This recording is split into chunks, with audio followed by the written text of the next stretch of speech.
ಯಾದಗಿರಿ ಜಿಲ್ಲೆಯಲ್ಲಿ ಗಾಳಿ ಸಮೇತ ವರುಣ ಆರ್ಭಟಿಸುತ್ತಿದ್ದಾನೆ. ಮನೆಯ ಮೇಲ್ಛಾವಣಿ ಶೀಟ್ಗಳು ಹಾರಿ ಅವಾಂತರವೇ ಸೃಷ್ಟಿಯಾಗಿದೆ. ಮುಂಗಾರು ಪೂರ್ವ ಮಳೆಯಾಗ್ತಾ ಇದೆ. ಯಾದಗಿರಿಯಲ್ಲಿ ವರುಣಾರ್ಭಟ ಜೋರಾಗಿದೆ. ಮನೆಯ ಮೇಲ್ಛಾವಣಿ ಶೀಟ್ಗಳು ಹಾರಿ ಅವಾಂತರವೇ ಸೃಷ್ಟಿಯಾಗಿದೆ. ಜೀವ ಉಳಿಸಿಕೊಳ್ಳೋದಕ್ಕೆ ಕುಟುಂಬಸ್ಥರು ಹೊರಗಡೆ ಓಡೋಗ್ತಾ ಇದ್ದಾರೆ. ವಡಿಗೇರ ತಾಲೂಕಿನ ತುಮಕೂರು ಗ್ರಾಮದಲ್ಲಿ ಘಟನೆ ಆಗಿರುವುದು. ಮಳೆಗೆ ಏನೇನು ಸ್ಥಿತಿಗತಿಗಳು ಬದಲಾಗಿದೆ, ಅವಾಂತರ ಸೃಷ್ಟಿಯಾಗಿದೆ ಅಂತ ನೋಡಿ. ಇನ್ನು ಬಿರುಗಾಳಿಗೆ ನೆಲ ಕುರುಳಿದೆ. ಬೃಹತ್ ಗಾತ್ರದ ಮರಗಳು ಎಲ್ಲಾ ಕಡೆಯೂ ರಾಜ್ಯದಲ್ಲಿ ಸಮಸ್ಯೆಗಳು ಎದುರಾಗ್ತಾ ಇದೆ.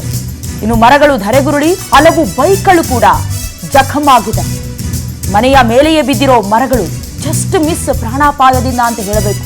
ಈಗ ಮಳೆ ಹೇಗಾಗಿದೆ ಅಂತ ಹೇಳಿದ್ರೆ, ಮುಂಗಾರು ಪೂರ್ವ ಮಳೆ ಇದೆಯಲ್ಲ, ಸಿಲಿಕಾನ್ ಸಿಟಿ ಬೆಂಗಳೂರು ಸೇರಿದಂತೆ ರಾಜ್ಯದ ವಿವಿಧ ಭಾಗಗಳಲ್ಲಿ ದೃಶ್ಯದಲ್ಲಿ ಗಮನಿಸ್ತಾ ಇದ್ದೀರಿ.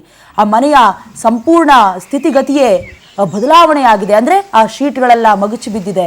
ಮರವು ಕೂಡ ಬುಡ ಮೇಲಾಗ ಬಿದ್ದಿದೆ. ಒಂದು ಕಡೆ ಅದಕ್ಕೆ ನೀರನ್ನ ಹೀರ್ಕೊಳ್ಳುವಂತಹ ಅಥವಾ ಅದು ಬಹಳ ಗಟ್ಟಿಯಾಗಿ ನೆಲೆಯೂರುವಂತಹ ಶಕ್ತಿ ಸಾಮರ್ಥ್ಯವನ್ನು ಕೂಡ ಕಳ್ಕೊಂಡು ಬಿಟ್ಟಿರುತ್ತೆ. ಹಾಗಾಗಿ ಅದೆಷ್ಟೇ ವರ್ಷದ ಹಳೆ ಮರಗಳಾಗಿದ್ರು ಕೂಡ ಬುಡ ಸಮೇತ ಬೀಳ್ತಾ ಇರೋದು, ಜೊತೆಗೆ ಜನಜೀವನ ಅಸ್ತವ್ಯಸ್ತ, ಅದನ್ನೆಲ್ಲ ಸರಿ ಮಾಡಬೇಕು ಅಂತ ಹೇಳಿದ್ರೆ ಇನ್ನು ತಿಂಗಳಾನುಗಟ್ಟಲೆ ತೆಗೆದುಕೊಳ್ಳುತ್ತೆ. ಈಗಾಗಲೇ ಅಲ್ಲಿನ ಗ್ರಾಮಸ್ಥರು ಕೂಡ ಬೆಚ್ಚಿ ಬೀಳ್ತಿದ್ದಾರೆ. ಹೀಗಾದ್ರೆ ಹೇಗೆ ಅಂತ ಸಂಬಂಧಪಟ್ಟ ಹಾಗೆ ಯಾದಗಿರಿ ಜಿಲ್ಲೆಯ ತುಮಕೂರು ಅನ್ನುವಂಥ ಗ್ರಾಮದ ದೃಶ್ಯವನ್ನು ಗಮನಿಸ್ತಾ ಇದ್ದೀರಿ.